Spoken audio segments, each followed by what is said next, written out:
Hello friends, in this video let us discuss codifying parliamentary privileges.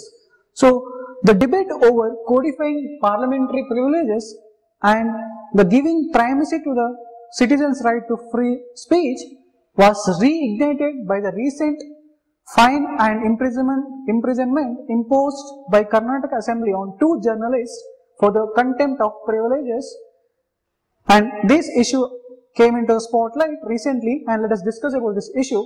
So our constitution guarantees the privileges for parliament as well as to legislatures under the articles 105 and 194 respectively, and the privileges are necessary in order to do independence and effectiveness of work, but we have been witnessing the misuse of these privileges.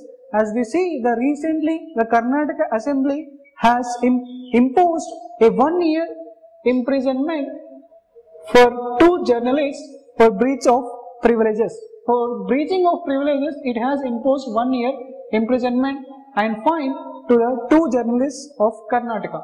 So this is the context of the codifying parliamentary privileges and giving primacy to the citizens' right to free speech. Now let us discuss what is the need for codifying the parliamentary privileges. So point by point, first thing is there is absence of defined privileges in constitution.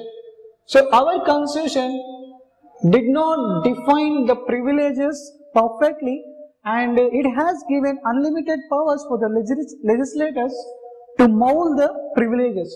So this is one reason, and the second reason is preventing misuse. So the codification of the parliamentary privileges is needed in order to prevent the misuse of the privileges and giving due consideration to the citizens' right to free speech. And the third thing is supreme power. So unlike Britain, our constitution has the supreme power, but in Britain the parliament has the supreme power, and moreover the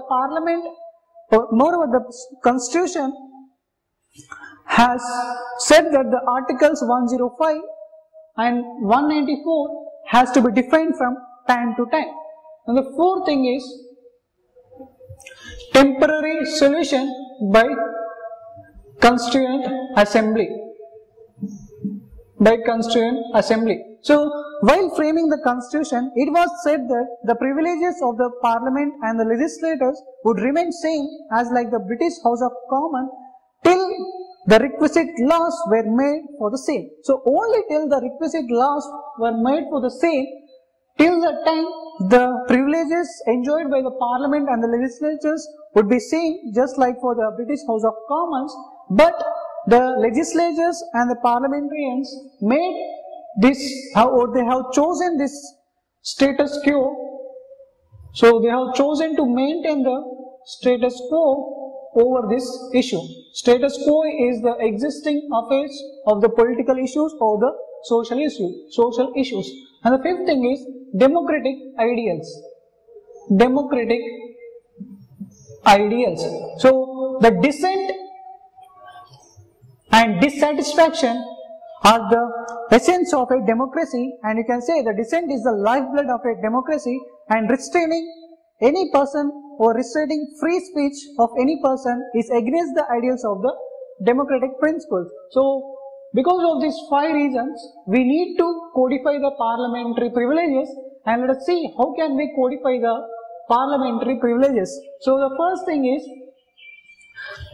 citizen rights need to be given primacy if the criticism against legislator is not affecting the independence function as mentioned in the articles 105 and 194. So this is one thing how we can modify the parliamentary privileges. And the second thing is while codifying the parliamentary privileges, we require to, or we try to give more focus on the citizens' right to free speech, as the legislator also enjoys the source of power from other things like judicial interpretations, the rules of legislatures, conventions, and protection from arrest in civil cases 40 days before the session, during the session, and 40 days after the session. So, the third thing is, the citizens' right need to be given primacy if they do not affect the independence and the effectiveness of the work of the legislatures, and at the same time the privileges, we should clearly mention the privileges. So clearly mention the privileges which are given to the legislators and the parliamentarians. And the fourth thing is, so while codifying these parliamentary privileges, there should not be any ambiguity, that is the dual terms, there should not be any ambiguity in powers of the legislatures while codifying the parliamentary privileges.